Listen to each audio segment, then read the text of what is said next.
pemirsa, apakah Anda pernah mendengar tentang kejadian mati suri? Atau mungkin di sekitar Anda pernah terdapat fenomena tersebut? Mati suri merupakan suatu fenomena di mana seseorang hidup kembali setelah dinyatakan meninggal dunia dalam rentang waktu tertentu.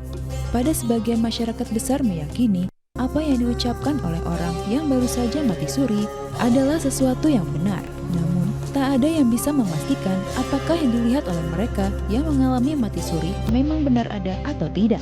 Lantas, bagaimanakah mati suri dalam pandangan Islam? Dalam surat Az-Zumar ayat 42.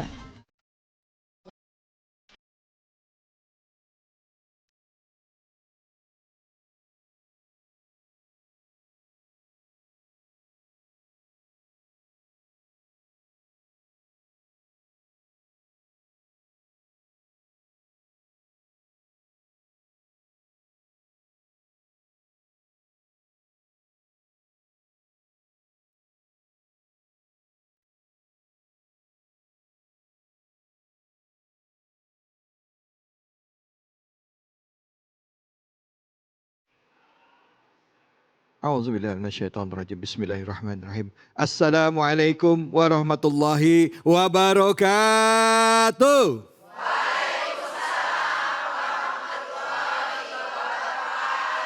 Dan mari pertama-tama kita panjatkan puji syukur atas kehadirat Allah Subhanahu wa taala. Tidak lupa kita berikan salawat dan salam kita kepada junjungan kita manusia yang mulia Nabi besar Muhammad sallallahu alaihi wasallam serta keluarganya, sahabat dan umatnya yang setia hingga akhir zaman. Tadi di awal kita sudah mendengarkan pembacaan ayat suci Al-Quran surah Az-Zumar ayat 42. Yang mana ini jadi dasar kita dalam membahas tema hari ini. Bicara mengenai mati. Ada yang pernah ngalamin? Belum. Ada yang pernah, oh ya mungkin lah ya, gak bakal balik kalau udah mati ya. Bu. Hari ini di studio udah hadir guru-guru kita ya, yang akan tidak hanya mengkaji tafsir, tapi juga akan membagikan ilmunya. Nah, bagaimana pandangan Islam terhadap mati suri? Untuk itu kita berikan salam hormat dan takzim kepada guru kita, yaitu Al-Mukarram Kiai Haji Jumharudin. Assalamualaikum warahmatullahi wabarakatuh, Kiai. Waalaikumsalam warahmatullahi wabarakatuh. Sehat ya, Kiai? Sehat, alhamdulillahirabbil Masya Allah. Dan di samping beliau sudah ada pimpinan Pondok Pesantren Al-Ghifari, Kiai Haji Gilang Pratama. Assalamualaikum warahmatullahi wabarakatuh, Kiai. Warahmatullahi wabarakatuh. Masya Allah. Baik, Kiai, tadi kita sudah mendengarkan juga pembacaan ayat suci Al-Quran surah Az-Zumar ayat 42. Nah, kira-kira memaknai mati suri dan juga memaknai ayat tersebut seperti apa? Kesempatan pertama kami persilahkan kepada Kiai Haji Jumarudin. Fadol, silahkan. Subhanallah. Jadi yang menarik, sebelum kita mati beneran, kita seringkali dihadiahkan oleh Allah mati suri. Tahu mati suri nggak? Taunya timun suri ya? Ya, jadi agar kita kemudian mengenal alam-alam di luar alam kesadar kita ini, untuk kemudian dialami, agar kemudian kita bisa mempersiapkan apabila kita menghadapi kenyataan mati yang sebenarnya. Itu kira-kira tanggapan saya untuk yang pertama. Ya. Bahwa mati suri sebagaimana orang yang sedang tidur mengalami hal-hal yang bisa dia lihat di alam tidur. Untuk kemudian dia banyak belajar dari situ untuk mempersiapkan kematian yang sebenarnya. Baik, itu menurut pandangan Ustaz. Nah, kalau untuk Kiai bagaimana Kiai Gilang? Fadol Kiai Gilang. Bismillahirrahmanirrahim. Dalam surat Az-Zumar ayat 42 itu nanti kita kaji, tapi pada prinsipnya Allah Azza wa Jalla dalam Al-Quran menjelaskan bahwa mati itu dibagi dua, mati besar dan mati kecil. Mati besar di mana ketika roh kita dicabut oleh Allah Ta'ala dan tidak dikembalikan lagi, Bu. Dan jamaah di rumah semua, bahwasannya mati besar itu sering kita lihat. Namun yang kita raba hari ini adalah bagaimana mati kecil yang dimaksud oleh Al-Quran. Karena tidur sendiri itu termasuk mati suri. Iya. Jadi ketika kita tertidur, itu kenapa kita membaca Bismika Allahumma ahya wa bismika ammut. Ya Allah, dengan namamu aku hidup dan dengan namamu aku mati. Maka mati suri ini menjadi perdebatan di kalangan ulama karena menurut ilmu tafsir, tidur pun itu masuk dalam kategori mati suri. Ibu-ibu kalau tidur suka mimpi nggak? Suka. Mengalami banyak hal, ada yang kemudian menjadi kenyataan, tapi juga ada kemudian yang hanya bunga dari tidur itu sendiri. Iya. Maka mati suri adalah sesuatu fenomena yang hanya Allah Ta'ala yang mengetahui sebagaimana ketika kita tertidur dan bermimpi. Ya, ibu-ibu tadi penjelasan tentang mati suri sebagai dasar ya, pemahaman di awal kita. Nanti kita juga akan berbincang-bincang dengan seseorang yang mengalami mati suri. Ustadz, mohon Ustadz, tadi kita juga sudah membaca surah Az-Zumar atau mendengarkan surah Az-Zumar ayat 42. Kira-kira kajian tafsirnya dari ayat tersebut apa yang nanti akan dilanjutkan oleh Kiai Gilang. Silakan, mungkin bisa sambil duduk untuk menjelaskan. Siap. Fadol, silakan. Menarik sekali ayat tadi surat Az-Zumar ayat 42. Allahu yatawaffal anfusa hina mautiha. Allah yang mewafatkan jiwa atau ruh manusia ketika matinya. Wallati lam tamut fi manamiha, dan Allah mematikan jiwa manusia, ruh manusia ketika tidurnya. Disebut sama-sama apa? Diwafatkan atau dimatikan. Maka tadi Ustadz Gilang mengatakan bahwa tidur adalah kematian kecil. Sementara mati kematian besar. Mari kita perhatikan. Kalau orang yang tidur itu ibarat layangan yang tinggi sekali. Akan tetapi benangnya masih kita pegang. Itu tidur. Oke? Tinggi sekali ke alam yang tadi. Melihat apa yang tidak bisa dilihat di bumi. Alamnya jauh sekali, tapi ingat. Talinya, benangnya masih itu tidur tuh. Jadi belum terpisah secara sempurna antara ruh dengan fisik. Sudah terpisah tapi belum sempurna, itu tidur. Tapi mati ibarat layangan putus. Ada juga film layangan putus itu. Langsung ingat filmnya Layangan Putus ini. Itu berarti betul-betul terpisah antara ruh tadi dengan jasad. Tetapi tidur meskipun sudah terpisah jauh, tetapi masih ada yang nyantol, masih ada yang mengikatnya ke dalam tubuh itu. Maka ayat kalimat berikutnya, fayumsikul lati qada 'alaihal maut. Yang telah mati terus digenggam oleh Allah, enggak dibalikin lagi. Wa yursil ukhra ila ajalim musamma. Kemudian Allah melepas kembali ruh yang tadi dipegang bagi orang yang belum ditetapkan kematian, yang tidur dibangunkan lagi. Nah, dari sini kita bisa memahami bahwa sesungguhnya alam barzah itu, gambaran kecilnya itu sudah kita alami di alam tidur. Makanya setiap malam adalah hari kematian kita, setiap pagi adalah hari kebangkitan kita. Ini pelajaran yang ingin disampaikan dari ayat tadi. Bahwa tidur adalah mati. Bangun tidur adalah kebangkitan dari kematian. Subhanallah. Kira-kira kalau kita melihat itu semua, maka kita akan melihat tanda-tanda kebesaran Allah. Coba saya mau tanya sekarang. Ibu-ibu coba ikuti instruksi saya. Mati sekarang. Jangan mati. Jangan. Bu, Ada yang latah, mati. saya ingin mengatakan tidur sekarang. Bisa nggak? Enggak. Bisa nggak? Nggak bisa lah. Itu menunjukkan bahwa tidur itu kehendak Allah atau kehendak ibu? Allah. Subhanallah. Dan kita seringkali mengatakan tidur itu di dalam mimpi itu cuma mimpi. Kapan kita mengatakan itu cuma mimpi? Setelah bangun atau waktu di alam tidur? Setelah bangun lah. Waktu kita masih tidur dan mimpi dikejar anjing dan belum bangun, itu dikejar anjing beneran atau cuma mimpi? Belum bangun. Oh, perasaannya kayak benar. Perasaannya Oke. Waktu tidur dikejar anjing dan belum bangun, itu dikejar anjing beneran atau bohongan? Waktu masih tidur. beneran. Kapan ibu mengatakan itu cuma mimpi? Pas bangun. Kita juga melihat kehidupan di dunia ini seolah-olah hakikat. Kenapa? Karena kita masih tidur di alam dunia ini. Nanti pas kita bangun baru kita tahu bahwa dunia ini cuma mimpi. Masya Allah, Allahu Akbar, Allahu Akbar. Bu, waktu dikejar anjing 5 jam dalam mimpi. Pas bangun lihat jam dunia berapa? Oh ternyata cuma 1 jam. Subhanallah. Ternyata 1 jam kita berbeda dengan 1 jam di alam mimpi tadi. Di alam mimpi tadi kejar anjing 5 jam. Makanya di hari kiamat nanti, di hari kiamat 1 harinya sama dengan 1000 tahun. Ini relativitas waktu. Maka sesungguhnya di alam kematian kecil itu, di alam mati suri itu, kita sebenarnya sedang didekatkan oleh Allah bahwa kehidupan setelah mati itu real ada. Dan engkau senantiasa mengalaminya setiap malam. Baik, alhamdulillah. Ya, terima kasih banyak Ustadz Jumaruddin. Silahkan Kiai Gilang, silakan. Bismillahirrahmanirrahim. Jadi terkait dengan Az-Zumar ayat 42 yang telah dibacakan dan ditafsirkan dengan baik oleh guru kita di samping saya ini. Di sini menekankan bahwasannya Al-Quranul Karim sebagai huda lil muttaqin, sebagai petunjuk bagi orang-orang yang bertakwa.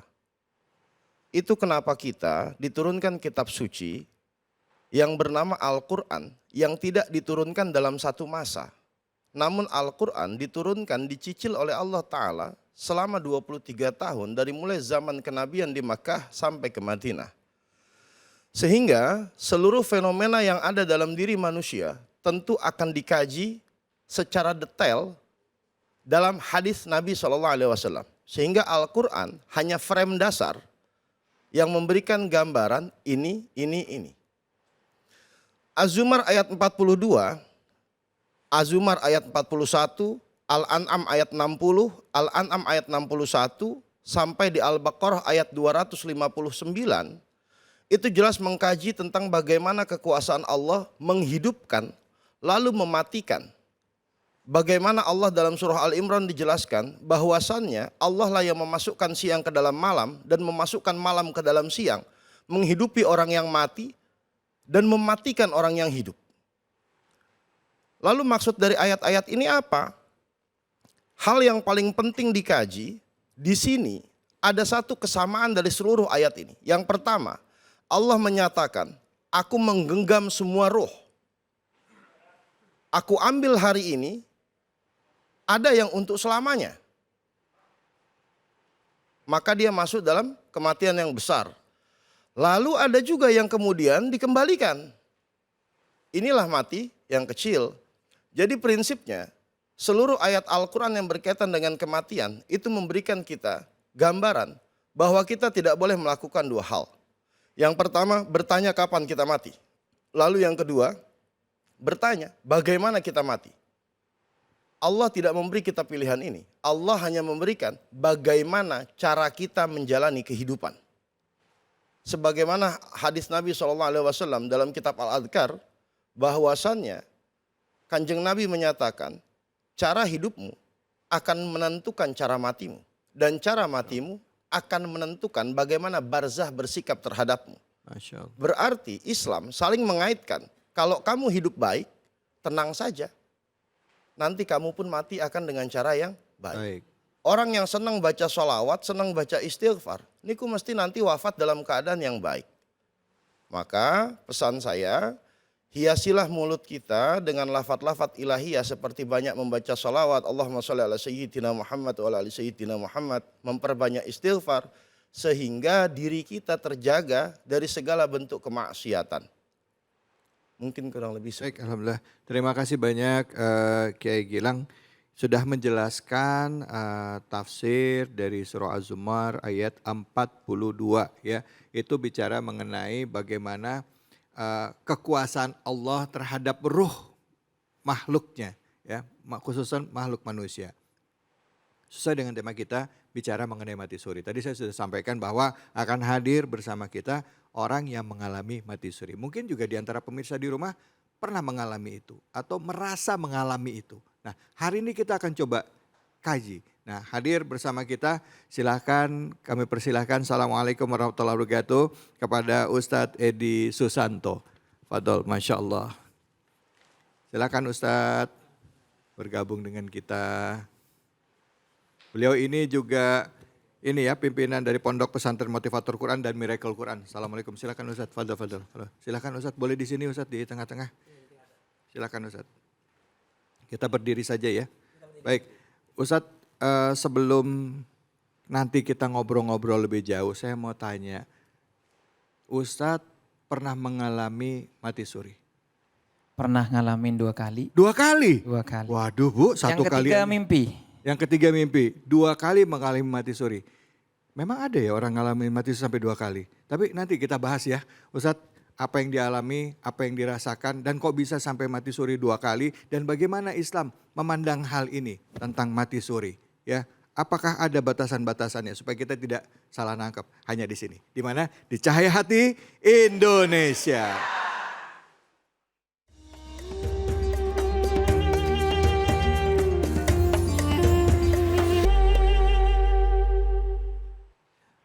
Mati suri adalah tema kita kali ini di Cahaya Hati Indonesia, dan sudah hadir bersama-sama dengan kita yaitu Ustadz Edi Susanto, yang mana beliau juga pimpinan di Pondok Pesantren Motivator Quran dan Miracle Quran.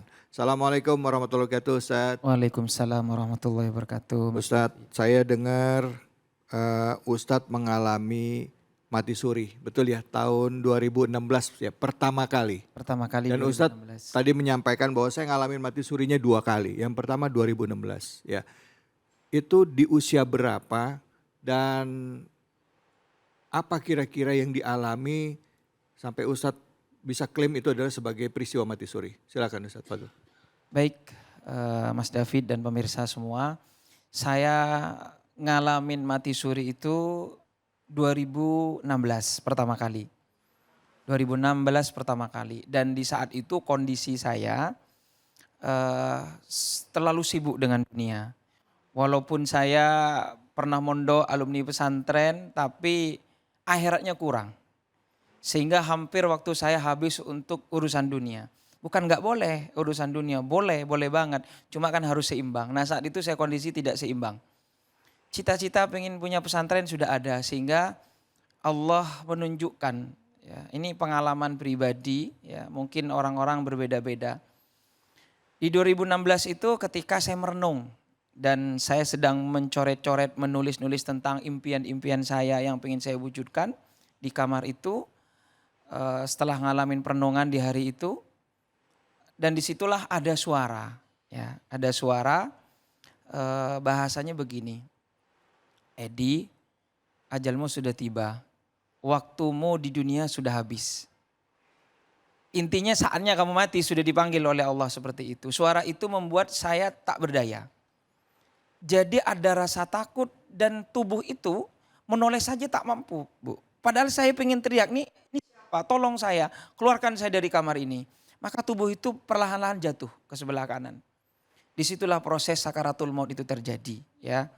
Rasa sakit sakaratul maut itu Pak Bu, ya, luar biasa sakitnya, mungkin ibaratnya kulit kita dikulitin hidup-hidup, sudah dikulitin dikasih mungkin jeruk nipis, mungkin garam, mungkin cabai, jadi gak selesai-selesai rasa sakit itu.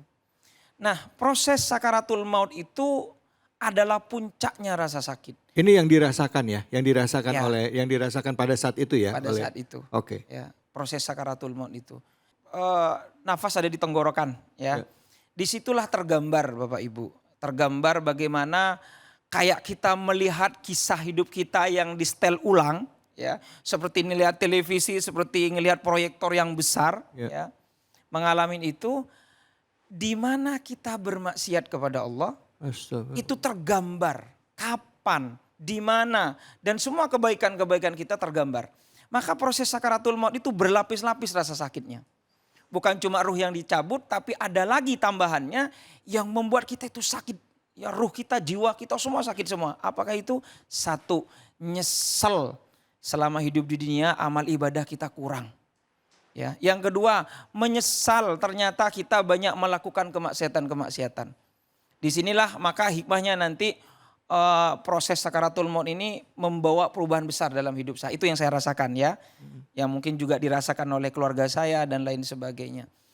Kemudian sampai tergambar, ingat harta kita itu apa saja.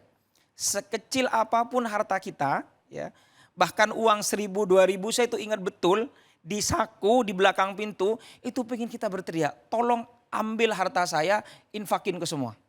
Kasih ke masjid, kasih ke lembaga, kasih ke fakir miskin. Untuk menebus dosa-dosa kita. Singkat cerita ruh itu keluar. Dan saya ngelihat jasad saya, tubuh saya. Dan tubuh saya itu kaku, pucat. Kayak orang meninggal ya memang kayak mayat gitu. Dan disitulah saya, loh saya sudah mati. Ya Allah saya sudah mati gitu. Maka saya mendatangin keluarga saya. Ruh itu. Saya ngelihat jelas seperti saya melihat ibu ini semua. Saya ngelihat jelas tapi saya ketika ngambil tangannya saya kayak angin. Mungkin kayak film-film itu ya. Nah singkat cerita kemudian ada suara lagi. Ada suara lagi bahwa sebentar lagi kau akan diurus oleh mungkar dan nakir. Itu juga tidak kalah menakutkan. Kayak apa? Makanya nanti Pak Bu, teriakan-teriakan orang mungkin ya kurang lebih miliaran orang yang menjerit-jerit seperti rasa sakit gimana. Sebentar Ustadz, ini maksudnya teriak-teriakan ini teriakan siapa? Ustadz mendengar, jadi Mendengar. pada saat Ustadz mengalami sakaratul maut ya Ustadz mengatakan mati suri ya tadi ya. Itu kan prosesnya berjalan ya. Ustadz bilang tadi saya merasakan sakitnya seperti itu. Terus dapat gambaran ada apa yang pernah kita lakukan ya. Itu yang Ustadz alami kan pada saat itu. Terus melihat ibu mau pegang ibu nggak bisa. Terus ada perasaan penyesalan. Ada uang kalau bisa kita sedekahkan ya. Ini semua yang Ustadz alami pada saat itu. Nah yang terakhir tadi Ustadz dalam perjalanan ditarik lah ibaratnya begitu ya.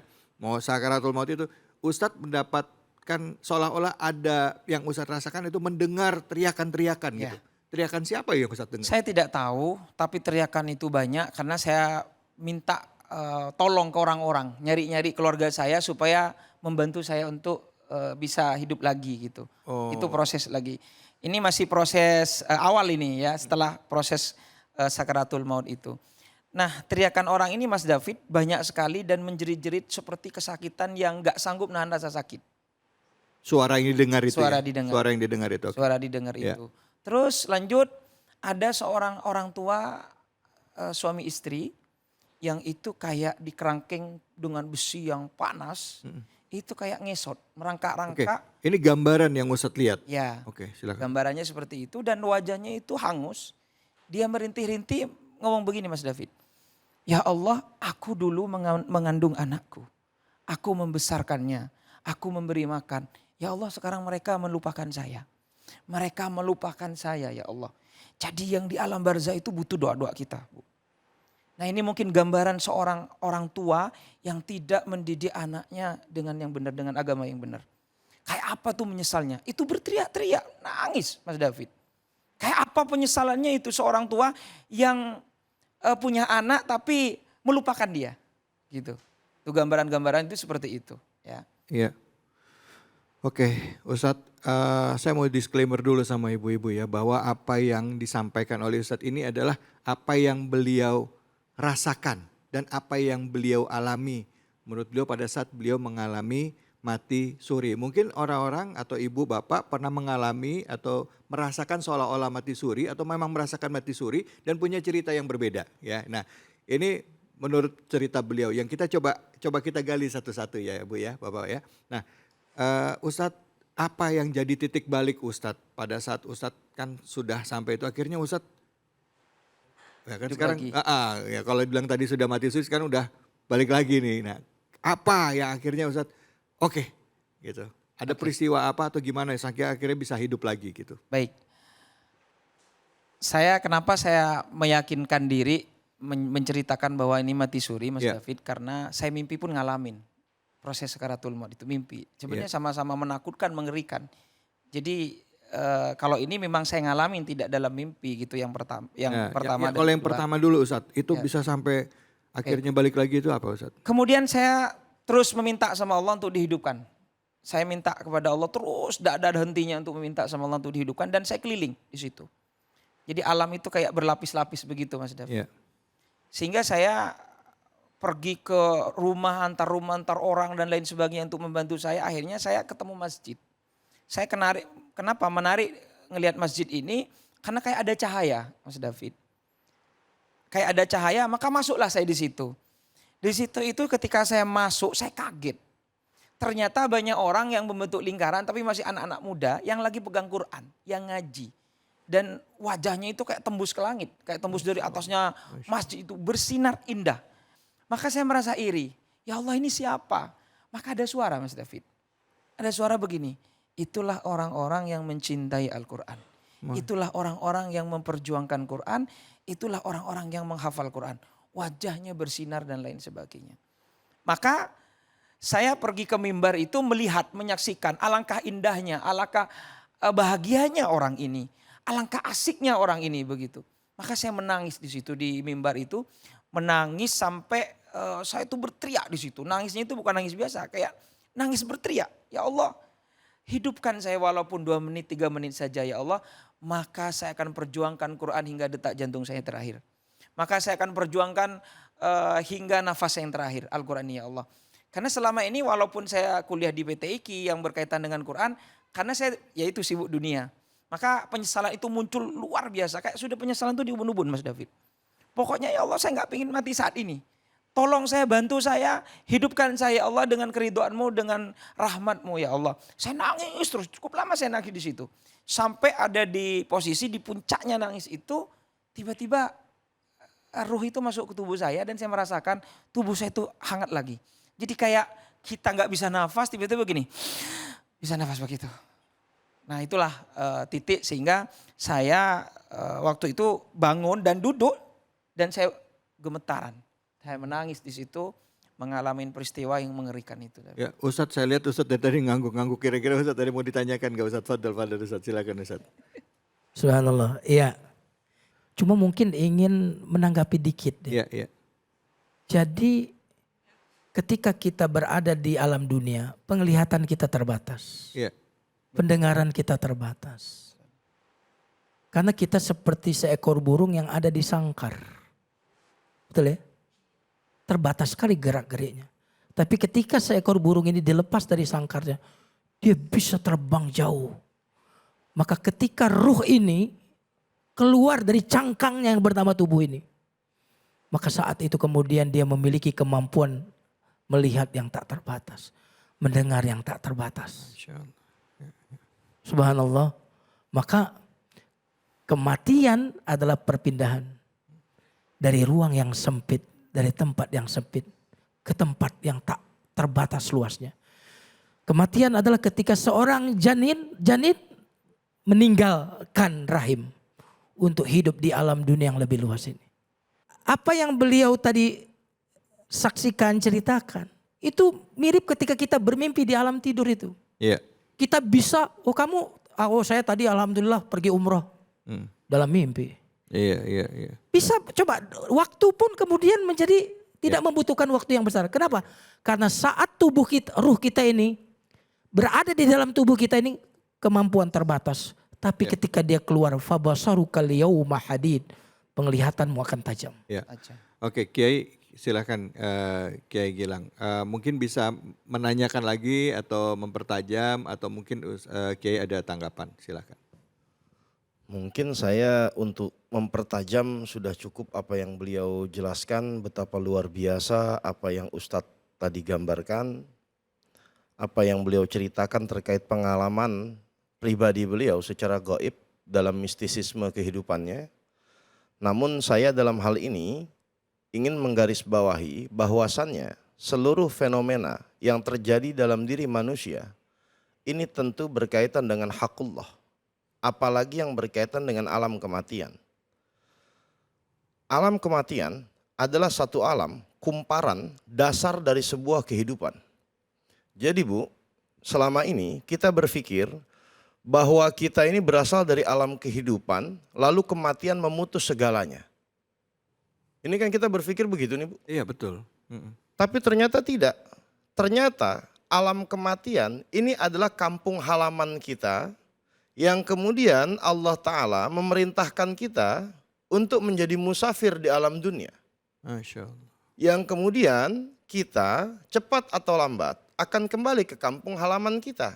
Ya.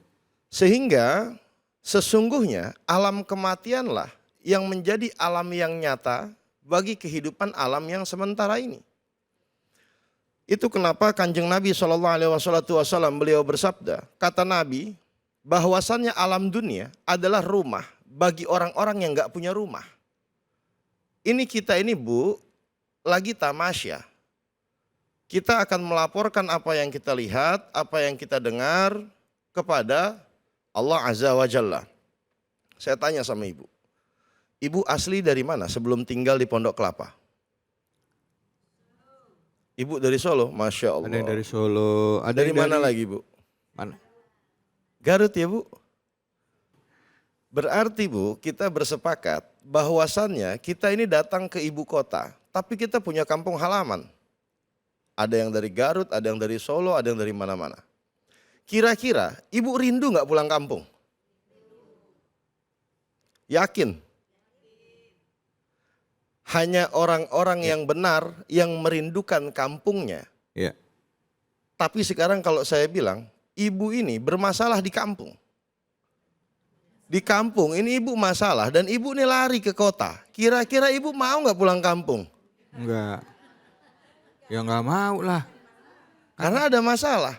Itu kenapa Sayyidina Sultanul Aulia Asy-Syaikh Al-Kabir Asy-Syaikh Abdul Qadir radhiyallahu taala anhu, beliau menyatakan dengan terang bahwasannya orang-orang yang ahli ibadah yang merasa cinta kepada Allah dan Rasulnya itu tidak akan pernah takut untuk pulang kapanpun karena dia tahu dia aman bersama kekasihnya di alam sana. Masya Allah.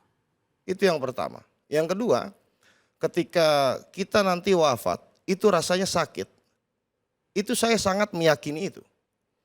Karena Rasul sendiri ketika malaikat Israel, malaikatul maut mencabut beliau, beliau meringis. Sampai kemudian malaikatul maut melepaskan, lalu bilang ke beliau, ya Rasulullah berdoalah untuk hidup selamanya. Kita nggak mengkaji itu, tapi paling tidak seorang kekasih Allah itu mengalami rasa sakit ketika itu terjadi. Jadi saya sangat sepakat ketika orang wafat ini akan mengalami rasa sakit yang luar biasa. Lalu apa yang buat kita selamat? Rasa cinta kepada Allah dan Rasulnya yang akan membuat kita terselamatkan dari sakitnya kematian. Persis seperti ketika ibu melahirkan anak-anak ibu, putra-putri ibu yang ibu-ibu cintai. Ya. Itu sakitnya luar biasa. Tidak ada prajurit tangguh di alam semesta kecuali para ibu ini. Itu kenapa Rasul menyatakan ibumu, ibumu. Sekarang saya tanya, ketika ibu tidak lahiran, misalkan, itu sakit luar biasa kan Bu? Seandainya nggak ada orok, ibu kuat atau tidak?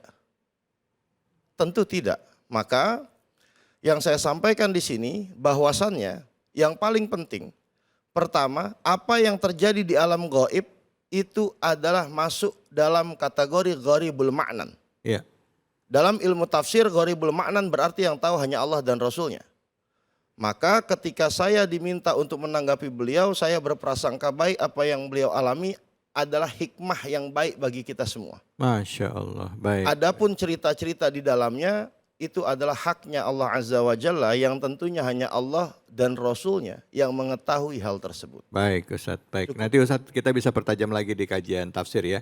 Artinya dari kisah Pak Edi ini kita banyak hal yang bisa kita ambil ya Bu ya. Mungkin saya nggak bisa cerita menggali lagi lebih dalam lagi karena Bapak mungkin punya cerita lain, Ibu punya cerita lain juga, pemirsa juga punya pengalaman yang. Tapi dari peristiwa yang dialami oleh Pak Edi ini, oleh Ustadz Edi, ini berhasil merubah hidup beliau. Jadi manusia lebih baik. Kan beliau sekarang memiliki pondok pesantren, ya, ada Miracle Quran sama Motivator Quran, dan itu bisa merubah beliau untuk menjadi manusia lebih baik. Dan tadi katanya beri saya kesempatan untuk memperbaiki semua, dan Allah berikan kesempatan. Semoga ambil hikmahnya dari itu semua, dari disampaikan oleh guru-guru kita. Nanti kita akan coba kaji lagi lebih dalam lagi mengenai bagaimana Islam menyikapi peristiwa mati suri. Jangan kemana-mana, tetap di sini di Cahaya Hati Indonesia.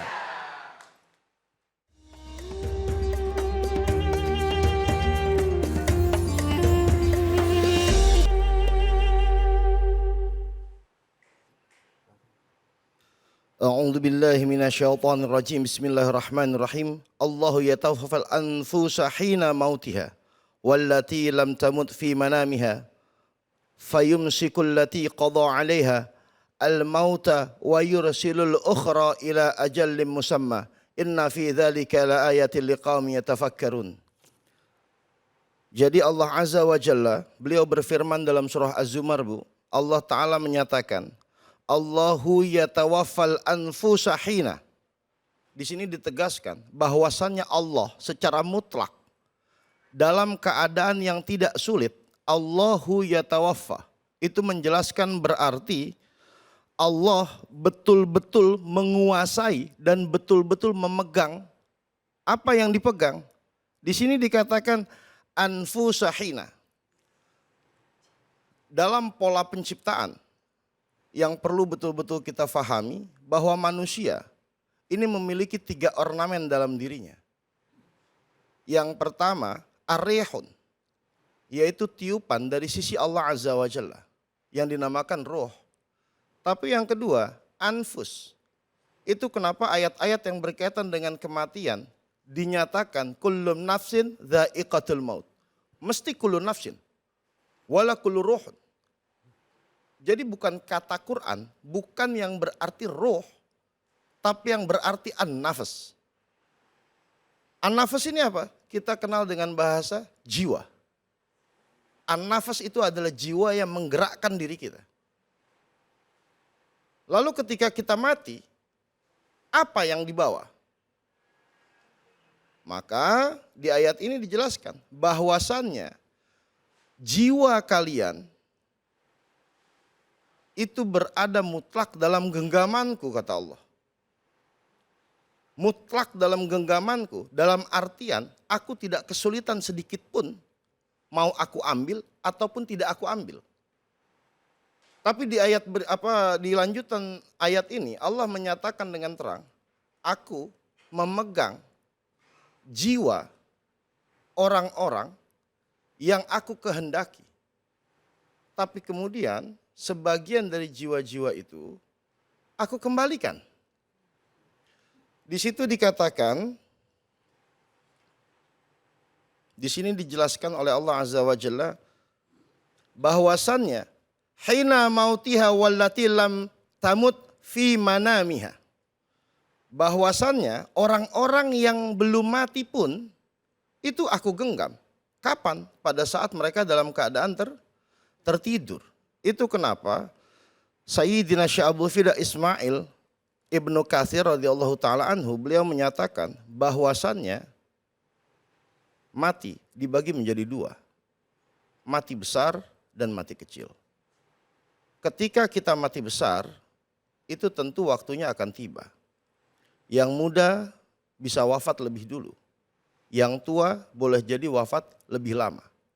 Karena umur ini nggak bisa ditentukan, Bu. Belum tentu ibu-ibu yang sepuh itu terus kemudian wafat lebih dulu dan kami yang muda wafat belakangan.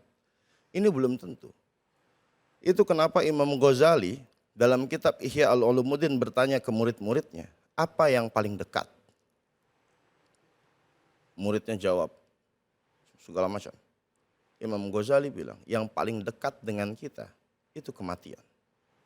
Nggak ada sesuatu yang lebih dekat kecuali mati. Lalu mati yang seperti apa? Yang perlu kita takutkan itu sebetulnya bukan mati besar ketika nanti tiba. Yang perlu kita khawatirkan adalah mati hati kita, matinya iman kita, matinya i'tiqad kita menuju kepada Allah Azza wa Jalla sampai kita nggak ngerti lagi kalau kita manusia.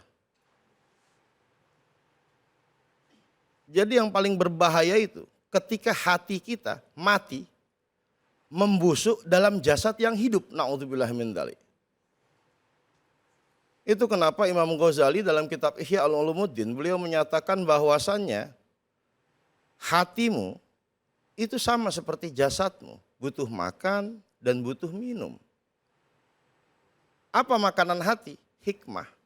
Apa minuman hati? Ilmu. Maka bersyukurlah Bapak Ibu sekalian, penonton di rumah, bahwasannya apabila kita masih dikehendaki oleh Allah Azza wa Jalla untuk menuntut ilmu, untuk mendengarkan nasihat-nasihat dari para guru-guru kita yang mulia, maka itu petanda bahwa hati kita itu belum mati. Itu yang perlu kita syukuri dengan baik. Sehingga ayat Az-Zumar ayat 42, Al-Baqarah ayat 259, surah Al-An'am ayat 60 dan 61, seperti yang kita ulas tadi, ini semua menceritakan tentang bagaimana proses kematian besar dan proses kematian kecil. Di situ ada satu kesepakatan yang bisa kita ambil dan kita sepakati bersama, bahwa yang pertama, Allah tidak beritahu kapan kamu mati. Ibu nggak dikasih tahu tanggalnya, Bu nanti pulang dari pasar meninggal ya Bu. Enggak dikasih tahu. Itu kenapa kita dipaksa untuk berlari mengejar kebaikan. Kenapa? Karena kita ini kejar-kejaran sama mati. Dia sahabat terdekat kita yang nggak perlu kita benci, nggak perlu kita hanya harus mempersiapkan. Contoh, saya bilang ke Bang David, Bang, satu hari nanti saya datang ke rumah Abang. Saat saya klakson mobil saya nggak tahu Abang sudah siap atau belum. Saya nggak mau tahu Abang sudah pamit atau belum. Pokoknya kita berangkat. Ini kita udah sepakat nih. Jadi nggak ada bahasa saya belum pamit sama istri saya. Oh nggak ada urusan, kita udah sepakat kok. Nah ini mati nih. Ketika klakson itu dimulai, Bang David harus keluar. Maka yang harus dilakukan oleh Bang David apa? Yang pertama, Bang David harus sadar kita sudah punya perjanjian. Kalau saya akan datang, maka Bang David harus punya koper di depan rumah. Karena saya bisa datang kapanpun. Yang kedua, Bang David harus punya pesan ke istrinya. Ma, kalau nanti klakson orang itu datang, dia akan bawa saya. Jadi kalau tiba-tiba saya pergi, Mama harus paham. Saya aman kok sama dia. Minimal kita nggak ngecek kemana-mana gitu Bang. Iya benar. Nah ini sama kayak mati nih Bu. Jadi dalam ayat ini Allah mengakhiri ayat ini dengan bahasa yang luar biasa. Allah mengakhiri ayat ini. Inna fi dzalika laayatil liqaumin yatafakkarun. Bahwasannya kata Allah, inna ini sesungguhnya, kalimat penekanan ini. Inna fi dzalika, bahwasannya dalam hal ini kata Allah, apa? Adalah bagian dari tanda-tanda kekuasaanku yang mutlak. Bagi siapa? Bagi orang-orang yang berfikir. Ada penekanan liyatafakkarun. Berarti hanya orang-orang berfikir yang mampu memahami makna dan tujuan dari Al-Quranul Karim. Dari maunya Allah Ta'ala terhadap kita dan kehendak kita terhadap alam kehidupan dan alam kematian. Singkatnya, Allah Ta'ala tidak memberi pilihan bagaimana cara kita mati. Tapi Allah Azza wa Jalla memberikan kita pilihan bagaimana kita mau menjalani hidup kita sebagai hambanya Allah Ta'ala. Sehingga kita akan menyelami alam kematian dengan gegap gempita, dengan senang. Karena kita kembali kepada kekasih kita yang kita rindu-rindukan, Allah Azza wa Jalla, dan kita pulang ke kampung kita. Kurang lebih seperti itu. Adapun keterkaitan dengan mati suri, Al-Quran tidak menjelaskan banyak tentang hal-hal seperti itu. Al-Quran hanya menjelaskan tentang proses-proses kematian. Dan mati suri sekali lagi saya tekankan masuk dalam kategori mati kecil. Berarti semalam saya juga sudah mati suri. Bang David juga mati suri, ibu-ibu juga mati suri. Nanti malam kita mati lagi. Kita baca bismika Allahumma ahya wa bismika amut. Ya Allah, dengan namamu aku hidup. Dan dengan namamu aku mati.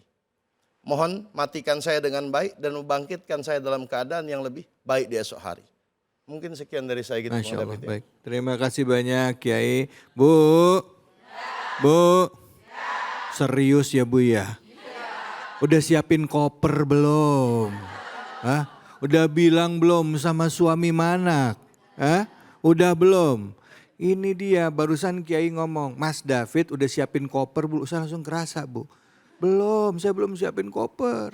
Udah ngomong belum sama istri? Belum ngomong sama istri. Kita ngerasa kayaknya umur kita masih panjang. Padahal bisa jadi hari ini, bisa jadi besok, bisa jadi sebulan, 2 bulan. Siapin koper.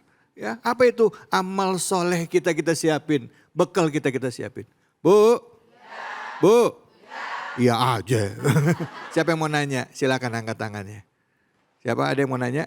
Ibu silakan. Ya, ya silakan Ibu yang mic-nya boleh. Yang pertama tadi siapa? Assalamualaikum warahmatullahi wabarakatuh, Pak Ustadz. Waalaikumsalam warahmatullahi David. wabarakatuh.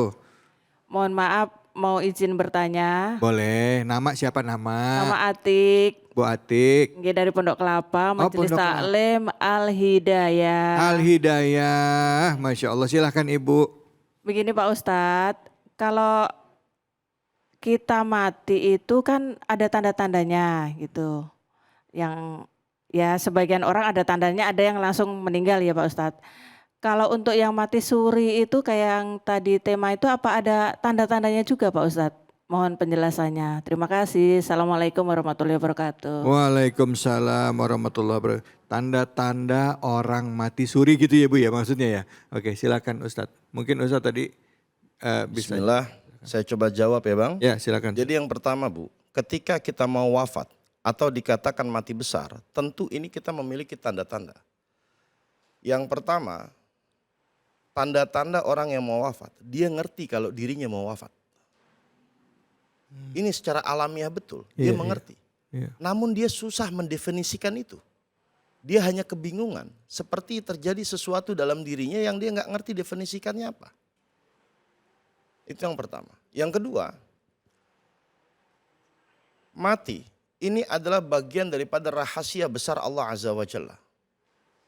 Yang tentu akan ada tanda-tanda secara zahir dalam jasad manusia. Namun terkait dengan mati suri, ini saya boleh memahami mati suri ini sebagai sesuatu fenomena yang terkait dengan mistisisme di dalam diri seseorang. Saya boleh umpamakan begini Bu, ketika seseorang dalam tekanan atau ada sesuatu yang besar, lalu kemudian terjadi kumparan keimanan dalam dirinya, lalu dia pingsan.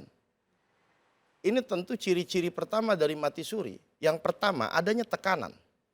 Saya perhatikan dari teman-teman saya yang pernah mengalami hal serupa. Mereka itu mengalami itu dalam tekanan. Sehingga jantung mereka berhenti seketika. Namun saya nggak tanya pada saat itu apa saja refleksi yang mereka alami. Ya. Saya tidak bertanya bagaimana rasanya.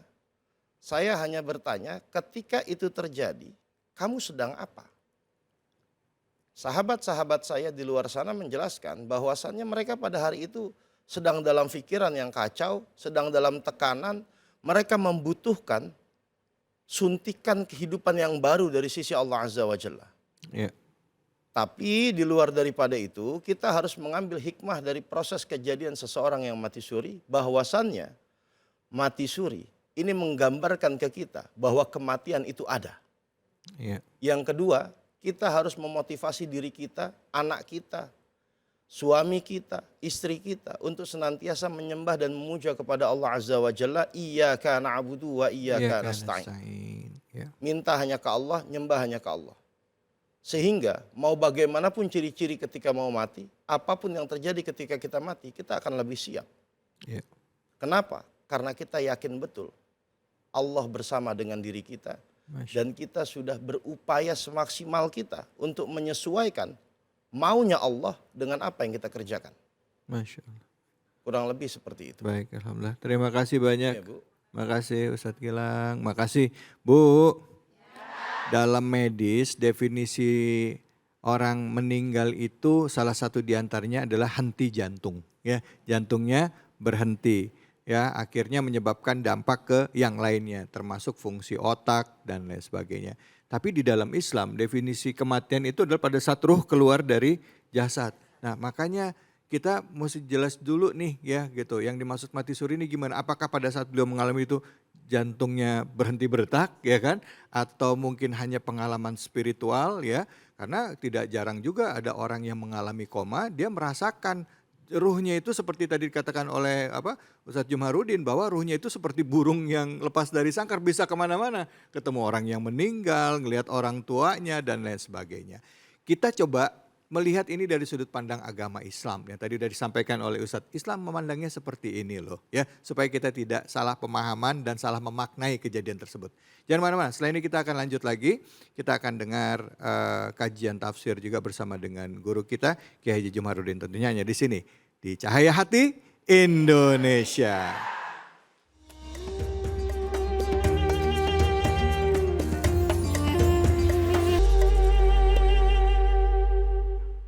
Assalamualaikum warahmatullahi wabarakatuh. Assalamualaikum warahmatullahi wabarakatuh. Alhamdulillahilladzi khalaqal mauta wal hayata liyabluwakum ayyukum ahsanu amala wa huwal azizul ghafur.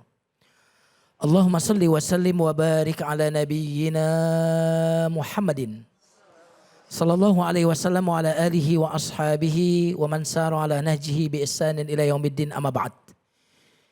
Yang saya hormati host kita, Ustadz David, ibu-ibu Majelis Ta'lim Al-Hidayah, semoga semuanya mendapatkan hidayah. Amin. Amin ya Rabbal Alamin. Amin ya Rabbal Alamin. Kita akan membahas tadabbur surat Al-Baqarah ayat 259. Karena tema kita tentang mati suri. Tadi saya bilang juga hidup suri. Kenapa? Hidup tapi suri karena nggak berzikir. Gak berzikir. Nah, yang menarik surat ini ada di surat Al-Baqarah. Ayat ini ada di surat Al-Baqarah tentang kematian ini. Ada kaitannya dengan mati suri, mati tapi hidup lagi. Karena kita tahu nama surat Al-Baqarah itu ketika ada kasus, ada di kampung itu ada orang yang terbunuh tapi tidak tahu siapa pembunuhnya. Iya. Akhirnya mengadu kepada Nabi Musa. Iya. Lalu Nabi Musa diperintahkan Allah untuk memerintahkan kaumnya menyembelih sapi. Sapi, kenapa disembelih? Supaya pasti sapi ini sapi mati. Iya.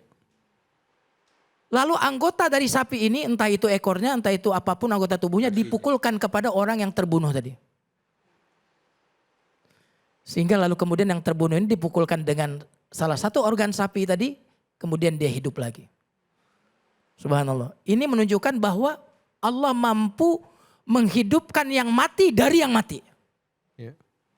Makanya sapi tadi diapain dulu? Disembelih dulu. Dimatiin dulu, disembelih. Supaya jelas bahwa sapi ini sudah mati. Karena kalau ekor sapi tadi dipukulkan kepada yang terbunuh tadi dalam keadaan sapi hidup, wah transfer nyawa nih. Kan dia hidup tuh ditransfer nih. Tetapi diperintahkan sembelih sapi agar tahu betul-betul sapi ini sudah mati. Tak bernyawa lagi. Lalu diambillah salah satu organ sapi tadi, entah itu ekornya atau apapun. Lalu dipukulkan kepada yang mati, orang yang terbunuh tadi. Allah bisa mengeluarkan yang hidup dari yang mati. Dan mengeluarkan kematian dari yang hidup. Nah, ternyata ada kisah tentang orang yang dimatikan lalu hidup lagi. Ada di ayat 259. Au kalladzi marra ala qaryatin. Atau seperti orang yang melewati suatu negeri. Wa hiya khawiyatun ala urushiha. Ada orang yang lewat di satu kampung, Bu. Dinding kampung ini bangunannya udah roboh. Kemudian atapnya pun runtuh. Sehingga dinding-dinding yang bangunan tadi sudah habis, sudah hancur semua. Sudah hancur semuanya. Dan seluruh bangunan yang di tempat itu semuanya sudah hancur. Menunjukkan bahwa nggak ada lagi manusia di situ, sudah mati semua. Ya. Karena kalau hancur ada manusia nanti dibangun lagi nggak? Tapi ini kok hancur semua? Ini menunjukkan bahwa penduduk negeri itu dan negeri itu sudah binasa, sudah mati semuanya. Maka laki-laki ini ada yang mengatakan dia adalah Uzair. Ada yang mengatakan ini adalah Nabi Khidir. Tidak disebutkan oleh Al-Quran siapa orangnya. Lalu melihat kematian yang ada di negeri tersebut. Dia pun bertanya, Anna yuhyi hadhillahu ba'da mautiha. Ya Allah, bagaimana engkau bisa menghidupkan kembali kampung yang sudah mati ini? Orang-orangnya sudah mati semua. Bagaimana kau bisa menghidupkan yang mati? Yang ditanyakan bagaimana? Nabi Ibrahim pernah juga tanya Arini kaifa tuhyil mauta. Ya Allah, perlihatkan kepadaku bagaimana engkau menghidupkan yang mati. Kata Allah kepada Nabi Ibrahim, awalam tu'min, enggak percaya. Kata Nabi Ibrahim, bala, percaya. Walakin liyatma'inna qalbi, tapi agar hatiku menjadi tenang. Ada canda nih. Seorang mau melamar calon istrinya. Iya. Kata laki-laki ini, wahai calon istriku, bukalah jilbabmu karena aku ingin melihat kecantikanmu. Kata wanita ini, awalam tu'min, kamu gak percaya kalau aku cantik? Kata calon suaminya, percaya tapi agar hatiku tenang. Bisa aja ya. Bisa aja. Jadi Nabi Ibrahim bukan tidak percaya Allah bisa menghidupkan yang mati. Tapi dia itu kagum, kok bisa Allah itu, gimana sih? Kalau ibu desain baju, dijahit, didesain, terus hasilnya bagus. Ibu tanya enggak, kok bisa ya kamu bikin baju? Bukan tidak percaya, justru karena kekaguman akan kemampuan Allah untuk menghidupkan orang yang mati. Bukan tidak percaya ya Allah, agar hatiku tenang. Bala. Makanya para ulama mengatakan, di antara yang bikin kita tenang bukan cuma zikir. Tetapi ketika kita memikirkan bagaimana Allah Subhanahu wa taala memelihara alam semesta ini, ketika kita berpikir, maka berpikir itu akan menghasilkan ketenangan. Lalu apa jawaban Allah Subhanahu wa taala? Allah langsung membuat orang ini ngalamin. Ngalamin apa, Bu? Ngalamin mati. Karena ilmu yang paling bagus itu, ibu kalau mau naik kelas, ilmu yang paling top chair, yang paling cepat membuat ibu ngalamin naik iman, itu namanya ilmu ngalamin. Ilmu ngalamin. Betul nggak? Iya, betul. Kenapa teman kita tadi kok dia kemudian setelah ngalamin mati suri, Iya. kemudian dia jadi berubah, pengen bangun pesantren, ilmu ngalamin. Maka matilah sebelum mati. Bu, mati sebelum mati. Kenapa nak ujian kamu nilainya bagus? Karena ujian belum datang itu sudah datang duluan sebelum ujian itu datang. Waktu ujian senantiasa sudah ada di pikiranku sebelum ujian itu datang. Iya. Bagaimana sukses mati? Matilah sebelum mati. Ingatlah mati sebelum engkau mati. Maka orang ini dimatikan oleh Allah. Selama berapa lama? 100 tahun. Nih 259 ini. Setelah 100 tahun dibangunin. Allah tanya, kam labithta? Berapa lama kamu hidup di sini? Kata dia, labithtu yauman aw ba'da yaum.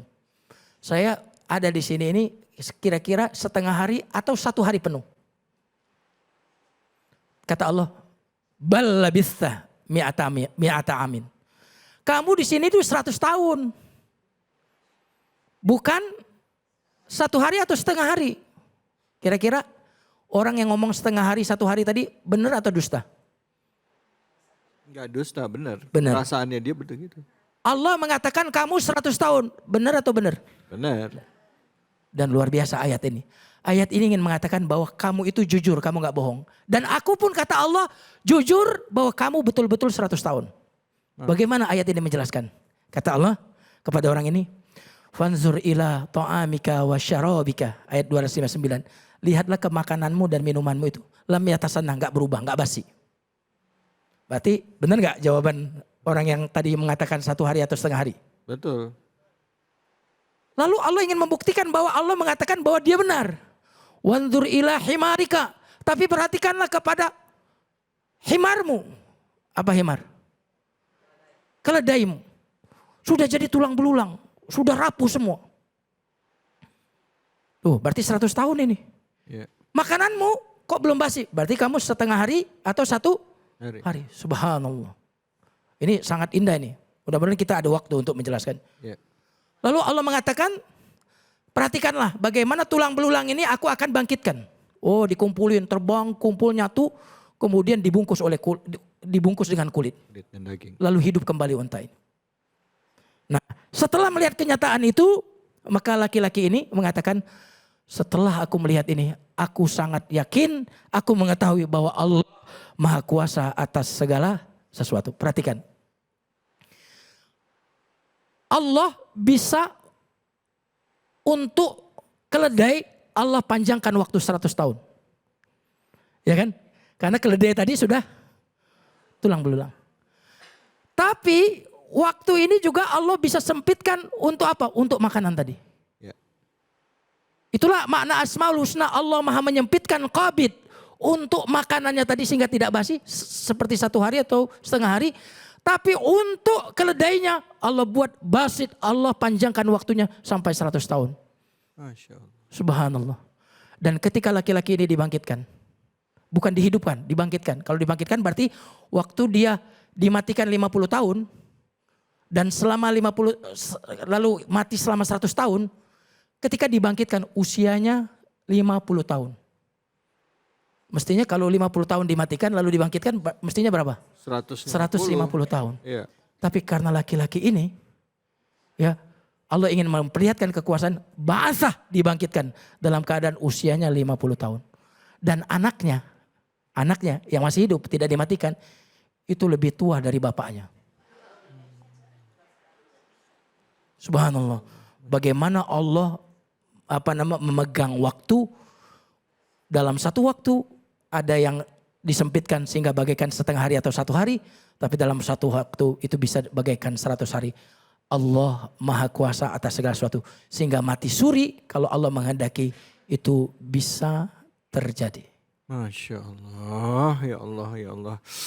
Itu baru kisah yang Nabi Musa ya dipukulkan daging sapi yang sudah disembelih, akhirnya jasadnya Ya, hidup lagi. betul. Belum lagi kisah Ashabul Kahfi, misteri yang ada di dalam kisah tersebut. Betul. Yang bersembunyi di dalam goa, mereka saling bicara, berdebat, mereka sudah berapa tahun sebenarnya ditidurkan dan segala Betul. macam. Masih banyak, kuasa Allah begitu luas Ibu ya, tidak ada yang tidak mungkin semuanya. Bu,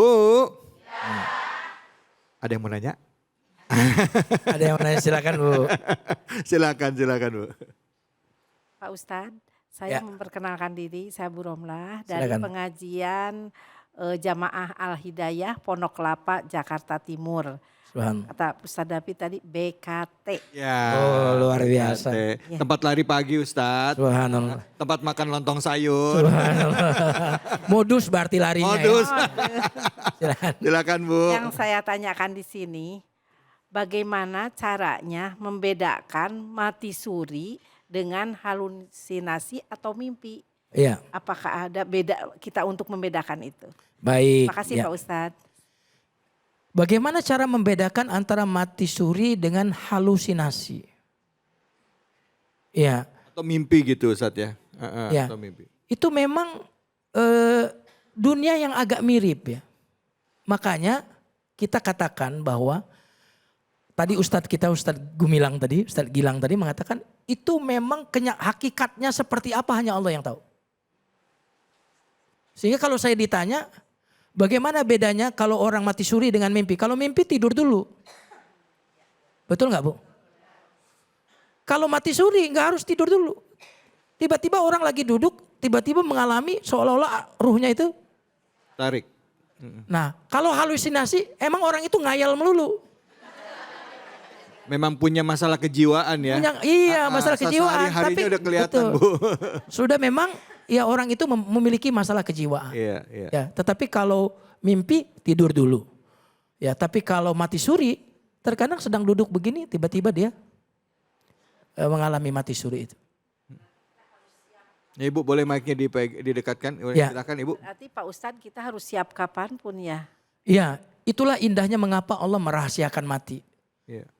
Mati itu tidak diberitahu kapannya agar kita senantiasa merasa dekat dengan mati. Andaikan mati itu diberitahu sebulan lagi, masih lama.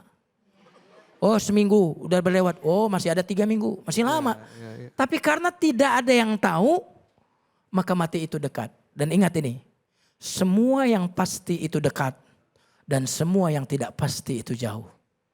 Masya Allah. Semua yang pasti itu dekat, yang tidak pasti itu jauh. Masya Allah. Bu, mikir. Ngerti kagak?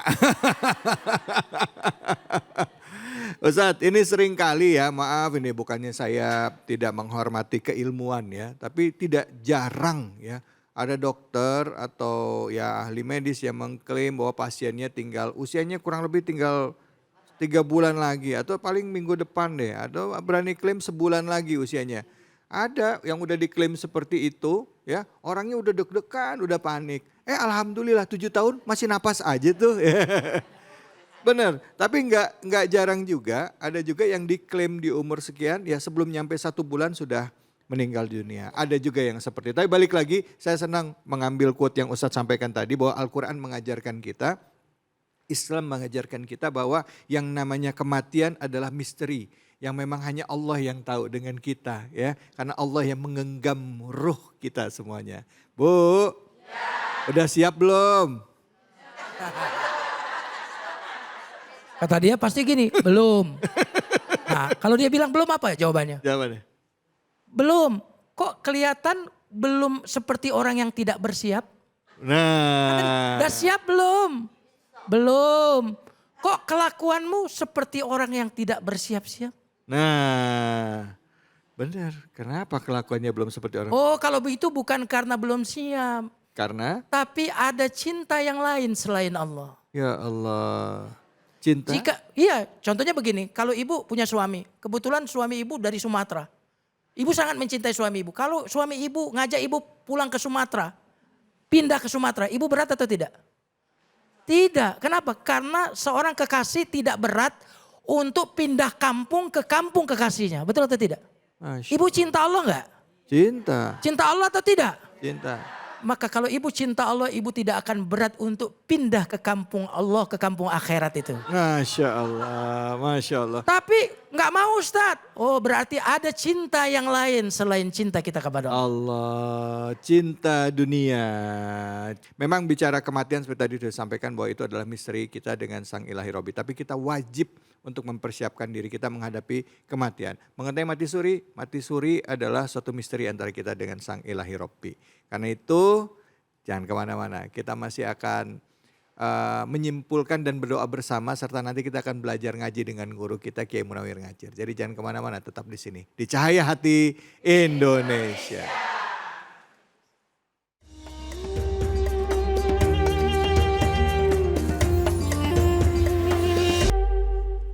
Assalamualaikum warahmatullahi wabarakatuh. Waalaikumsalam warahmatullahi wabarakatuh. Bu, gitu dong jawab ianya, semangat. Saya mau pantun boleh? Beli bubur ayam, ayamnya disuir. Beli buburnya di pasar pagi. Kalau kita ketemu sama Kiai Munawir Ngajir, ayo kita belajar ngaji. Assalamualaikum Kiai. Waalaikumsalam warahmatullahi wabarakatuh. Ya Allah baik. Alhamdulillah Bang Dapi. Masya Allah. Kiai, hari ini kita mau belajar ngaji ya Kiai. Ya. Nah tapi sebelum belajar ngaji ini seperti biasa bahwa yang kita bahas atau dia akan dibahas oleh Kiai, akan diajarkan oleh Kiai atau diingatkan oleh Kiai adalah ayat-ayat atau surah-surah yang sering kita baca. Surah-surah pendek Bu. Ngomongin surah-surah pendek yang ada di Juz Amma, kita akan coba dengerin bacaannya apakah udah benar. Tapi ini ada juga teman-teman yang juga mau coba nunjukin ke kita bagaimana cara bacanya. Nanti akan coba sama-sama dinilai oleh Kiai. Silakan, ini dia tayangannya. Bismillahirrahmanirrahim. Qul a'udzu birabbin nas, malikin nas, ilahin nas, min syarril waswasil khannas, alladzi yuwaswisu fi sudurin nas, minal jinnati wan nas. A'udzubillahi minasyaitonirrajim. Bismillahirrahmanirrahim. Qul a'udzu birabbin nas, malikin nas, ilahin nas, min syarril waswasil khannas, alladzi yuwaswisu fi sudurin nas, minal jinnati wan nas. Shadaqallahul azim. أعوذ بالله من الشيطان الرجيم بسم الله الرحمن الرحيم قل أعوذ برب الناس ملك الناس إله الناس من شر الوسواس الخناس alladzi yuwaswisu fi sudurin nas minal jinnati wan nas. Shadaqallahul azim. Luar biasa, yang terakhir itu bacaannya. Tahu nggak namanya? Namanya Nur Hakim. panjang pendeknya pas ya? Alhamdulillah. Iya. Kiai, nah kalau kita ngeliat kayak tadi kan beda banget tuh antara yang pertama, kedua sama yang ketiga cara bacanya. Apalagi saya mungkin termasuk yang kita ya Bu ya, kalau baca surah-surah kulu ya Bu ya. Kul Allahu ahad, Allahu samad, kul a'udzu birabbin nas. Tapi tadi Pak tadi Nur Hakim bilangnya kul. Kayak kol-kola, kol. Nah, yang bener yang mana sih? Terus kalau salah gimana tuh? Oke. Dari pertama ngurus ngomongin kematian. Dan kita juga nggak bertiga di sini nih. Ditemani oleh seorang burung gelatik di kampung Melayu. Cakep. Orangnya cantik, I love you. Assalamualaikum. Waalaikumsalam warahmatullahi wabarakatuh. Namanya siapa Bu? Nama saya Ita. Oh, namanya Ita. Ani. Oh, Ani. Ya. Ini Ita. Asli dari mana Bu? Dari Magelang. Nah, sebelum kita membahas, Bu Ita mau membaca surah An-Nas mulai dari ayat number 1 sampai selesai. Ya, silakan. Nah, silakan Bu Ita. A'udzubillahi minasyaitonirrajim. Bismillahirrahmanirrahim. Qul a'udzu birabbin nas, malikin nas, ilahin nas, min syarril waswasil khannas, allazi yuwaswisu fi sudurin nas, minal jinnati wan nas. Shadaqallahul azim. Alhamdulillah. Dengan pemirsa dan juga yang ada di studio, nyok kita bareng-bareng aja. Saya nggak ngajar tapi ngaji bareng, Mbak. Bareng. Ayo Bun, bareng-bareng ya Bun. Mama, siji loro telu. Barang yuk masuk ke dalam ayat surah An-Nas. Bismillahirrahmanirrahim. Bismillahirrahmanirrahim. Qul a'udzu birabbin nas.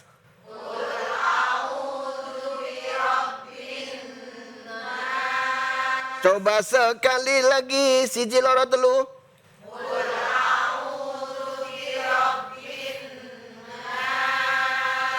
Bon. Ya. Kalau ngucapin yang lepas, jangan ditahan. Kul 1 2 3. Kul lagi. Kul. Jangan kul. Kalau kul makan. Tapi kalau kul berkatalah. Itu nadanya itu saja. Kalau nggak pakai nada kan nggak enak. Nah, pemirsa, ini tidak saya bahas semuanya, tapi satu ayat saja ya Bun ya. Ya Bun ya.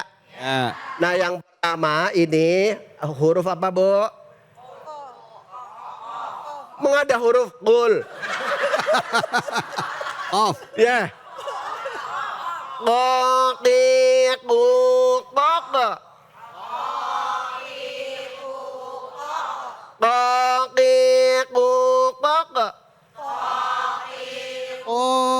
Coba ini suruh.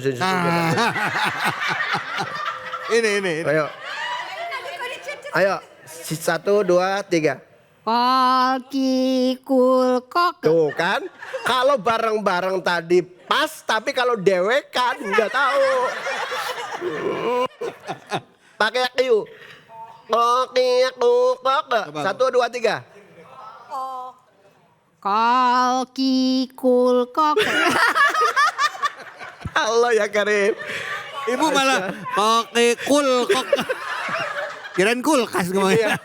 Ini yang begini-begini nih, Masya Allah. Ya Bu ya, ini bukan untuk bercandaan, tidak. Al-Quran tetap Al-Quran. Ya. Kalau kita ingin fasih, makanya talaki sama gurunya. Kemudian di sini ada qul a'u, ada wawu. Ini huruf apa Bu? Wawu. Berarti kalau wawunya di sini nggak ada tanda harokatnya, berarti di sini a'u-nya harus dibaca panjang. Kemudian Robbi di sini adalah tetap ada sifat qalqalahnya, Bu. Nah, kemudian di sini ada nun bertasydid. Di sini sebelum nun bertasydid ada alif dan namanya alif lam samsia, atau bisa juga diidghamkan ke sini. Nah, kemudian si-nya di sini hidup. Ini mau jawab kenceng takut salah. Hidup, di sini hidup. Nah, begitu dalam ilmu tajwid, kalau misalkan di sininya hidup menjadi mati, ini ada masalah. Ada Masalah? Masalahnya apa? Kalau dibaca langsung ini bukan mad arid disukun, tetapi jadi mad as. Nah, saya mau bahas ini nih, Bu. Ya. Mau bahas ini ya Bu ya. Di dalam kitab Tuhfatul Atfal, Bu. Ya. Bu. Iya. Dijelaskan wa misluza in aradas sukunu waqfan kata lamuna nasta'inu.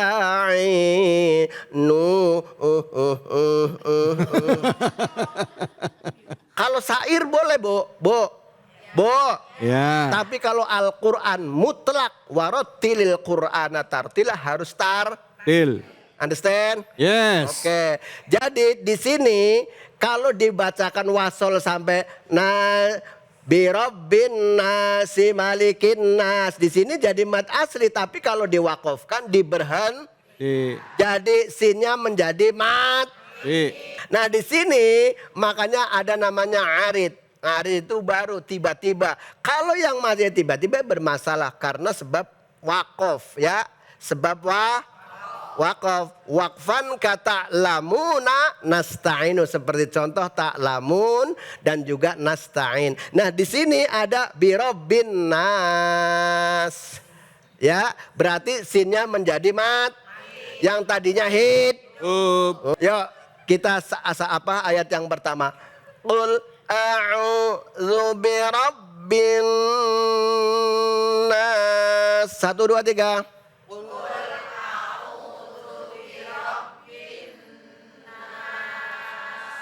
Pertanyaannya, yang dibaca mad arid disukunnya lafadz yang mana, Bun?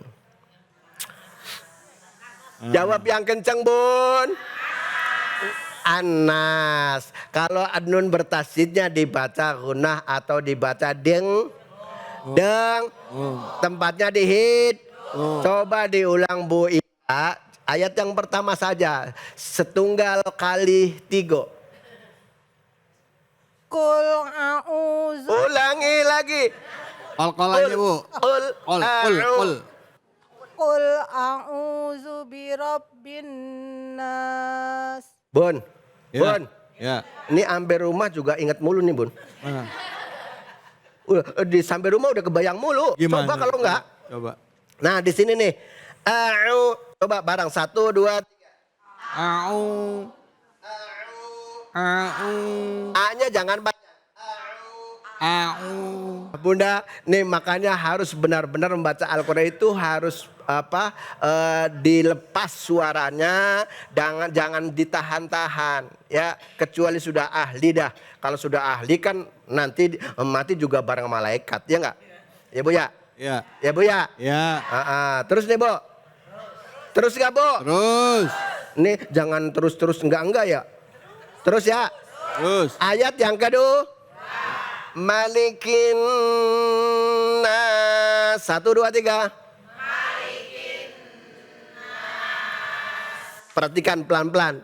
Malikin nas. Malikin nas. Jangan sampai bunyi lik ya. Nanti itu namanya tawalud, ngelahirin huruf lain gitu. Nah, kesimpulannya ketika diwakafkan terakhir, ada wakaf, ada sukun. Nah, maka di situ di ayat yang terakhir menjadi bacaan mad wajib mut. Bukan mad arid lis sukun. Alhamdulillah. Alhamdulillah. Makasih banyak Kiai. Sama-sama. Bu. Jadi bacanya yang pertama tadi jangan kul tapi kul. Ya. Pakai Qiyu, pakai qiyu. Qol. Aku qul ya. Qul a'udzu birabbin. Qul a'u. Qul a'u. A. Ya Bu ya? Iya. Ya, baik. Kalau tadi Ibu kan dari belakang. Sambil bunyi begitu. Makasih banyak Kiai. Sama-sama. Makasih banyak. Semoga Iya. apa yang disampaikan bermanfaat untuk kesempatan kali ini. Dan pemirsa, setelah ini kita akan berdoa bersama dengan guru-guru kita ya. Kita akan berdoa bersama dengan Kiai kita, dengan guru kita setelah tadi seharian ya. Seharian ini kita membahas mengenai mati suri dan juga dibahas juga disinggung juga tentang mempersiapkan diri untuk menghadapi kematian. Karena pada saat orang bicara ketidakpastian, sebenarnya kita bersiap-siap untuk menghadapi satu kepastian, yaitu kematian. Nah untuk itu mari sama-sama kita rendahkan diri kita mohon pada Allah Subhanahu wa Ta'ala, semoga Allah kuatkan kita keistiqomahan dalam Islam dan kelak kita wafat dalam keadaan husnul khatimah. Untuk itu kami persilahkan kepada guru kami ya, Al Mukarram Kiai Haji Gilang untuk memimpin doa, silakan. Bismillahirrahmanirrahim. Bapak Ibu di rumah dan yang ada di studio, marilah kita tundukkan hati kita kepada Allah Ta'ala, mengharap keridhaan dari Allah Azza wa Jalla, mengharapkan syafaatul uzma Sayyidil Mustafa Rasul Muhammad sallallahu alaihi wasallam, agar kita dan keluarga kita senantiasa selalu dalam lindungan dan kasih sayang Allah Ta'ala, anak-anak kita semua diridhoi Allah Ta'ala, pasangan hidup kita diridhoi Allah Ta'ala, dan kita semua diwafatkan dalam keadaan husnul khatimah. Amin. Yang dalam keadaan ridha dari Allah Ta'ala. Amin. Allahumma bihaqqin nuril Qur'anil azim, bihaqqin nuril Fatihah. Amin. Bismillahirrahmanirrahim. Alhamdulillahi rabbil alamin, arrahmanirrahim, maliki yaumiddin.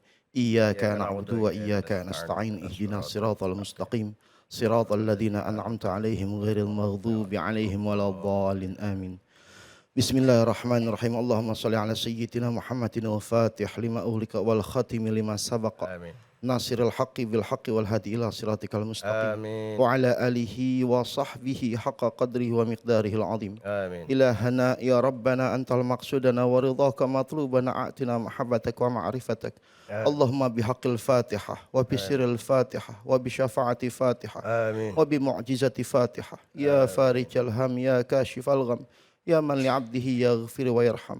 Allahumma dafi al-bala ya Allah. Allahumma dafi al-bala ya Rahman. Allahumma dafi al-bala ya Rahim. Allahumma arhamna bi barakati Taurati Musa wa Injili Isa wa Zaburi Dawud wa Furqani Muhammadin sallallahu alaihi wasallam. Bismillahi ma sya Allah, la quwwata illa billahi ma sya Allah. Kullu ni'mati min Allahi ma sya Allah. Al-khairu kulluhu biyadillahi ma sya Allah. La yasrifu su'a illa Allah. Rabbana atina fid dunya hasanah wa fil akhirati hasanah wa qina adzaban nar wa adkhilna jannata ma'al abrar ya azizu ya ghafar ya rabbal alamin bihaqqin nurin nubuwatin nabi Muhammadin sallallahu alaihi wasallam walhamdulillahi rabbil alamin. Alhamdulillah rabbil alamin. Pemirsa Cahayati Indonesia di mana saja Anda berada, hari ini seperti yang tadi disampaikan oleh guru-guru kita belajar penting tentang bagaimana kita menyikapi peristiwa mati suri atau setidaknya orang yang mengklaim mati suri. Seandainya kita mengalami, Islam pun memberikan arahan atau batasan-batasan bahwa sebenarnya di dalam kehidupan kita sehari-hari, kita sebagai hamba Allah, kita ini hanya dititipkan ruh dalam tubuh kita dan kita ntar akan kembali lagi kepada Allah Subhanahu wa Ta'ala. Dan kematian itu ditandai dengan dicabutnya ruh dari jasad kita. Tidak ada yang pernah tahu kapan kematian itu datang, tapi yang pasti kita harus bersiap-siap menghadapi kematian. Semoga apa yang disampaikan oleh guru-guru kita bermanfaat bagi kita semua.